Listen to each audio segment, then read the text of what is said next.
உங்கள் பயணங்களில் தர்மம் செய்யுங்கள், பயணங்களில் முசீபத்து வராது. பிரயாணம் போறோம், சதக்கா கொடுத்துட்டு போகணும். நம்ம ஊர்ல உங்களுக்கு தெரியும், பழைய காலம் அல்ல, இப்பவும் கூட இருக்குது. ஹஜ்ஜிக்கு போறாங்கன்னா, உம்ராவுக்கு போறாங்க, அந்த நேரத்தில் என்ன பண்ணுவாங்க, நிறைய காசுகளை 10 ரூபா 20 ரூபா தாள் வச்சுக்கிடுவாங்க. வீட்டில் வர்ற எல்லாத்துக்கும் எடுத்து எடுத்து கொடுப்பாங்க. எல்லாமே குறைஞ்சிட்டே போகுது. அதுல குறையிறதுங்கிறது அவங்க பல லட்சம் செலவழிக்கிறவங்களுக்கு ஒரு 1000 ரூபாயை சில்லறை மாத்தி கொடுக்கிறது கஷ்டம் இல்லை.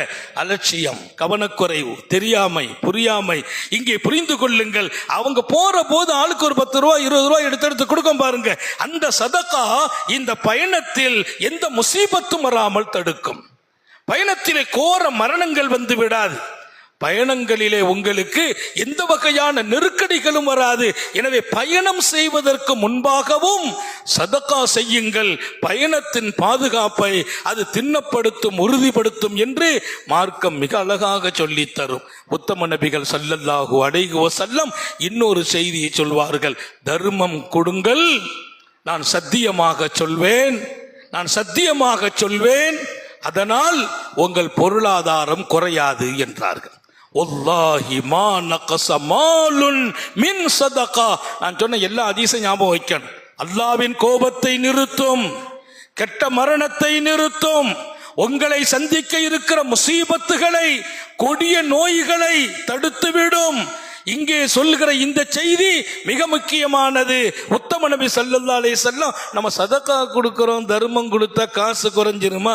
அல்லாஹ் மீது சத்தியமா காசும் குறையாது. அப்படின்னா என்ன? கொடுப்பதற்கு அல்லாஹ் திருக்குர்ஆனில் மஞ்சாபில் ஹசனா ஃபலஹு அஷ்ரு அம்சாலிஹா, நீ 1 ரூபாய் கொடுத்தா அல்லாஹ் 10ஆக கொடுப்பான், நீ 1000ஆக கொடுத்தால் அல்லாஹ் 10,000ஆக கொடுப்பான். 1க்கு 10ஐ கொடுப்பது அல்லாஹ்வின் வாக்குறுதி. நான் ஒருவருக்கு கொடுக்கிற போது எனக்கு கொடுப்பதை அவன் பொறுப்படுத்திக் கொள்கிறான். ஏன்? அவன் அடியார்கள் மீது நான் இறக்கப்படுவதால், அவர்கள் கஷ்டத்தை நான் நீக்குவதால் அல்லாஹ் என் மீது சந்தோஷப்படுறான். பரவாயில்லையே, என் அடியான் படுற கஷ்டத்துல இவன் உதவி செய்யறானே, அப்போ இவனுக்கு இன்னும் நம்ம உதவி செய்தா இன்னும் நம்ம அடியார்களுக்கு உதவி செய்வான் என்று அல்லாஹ் இவரை மகிழ்ச்சியாக பார்க்கிறான். ஞாபகம் வையுங்கள், பணம் பெருகுமே தவிர குறையாது என்றார்கள் காத்தமுன் நபியின் ஸல்லல்லாஹு அலைஹி வஸல்லம். இன்னொரு பக்கம் நெருக்கடி நிலைக்கு போன பின்னால அல்லாஹ் மீட்டிடுவான்.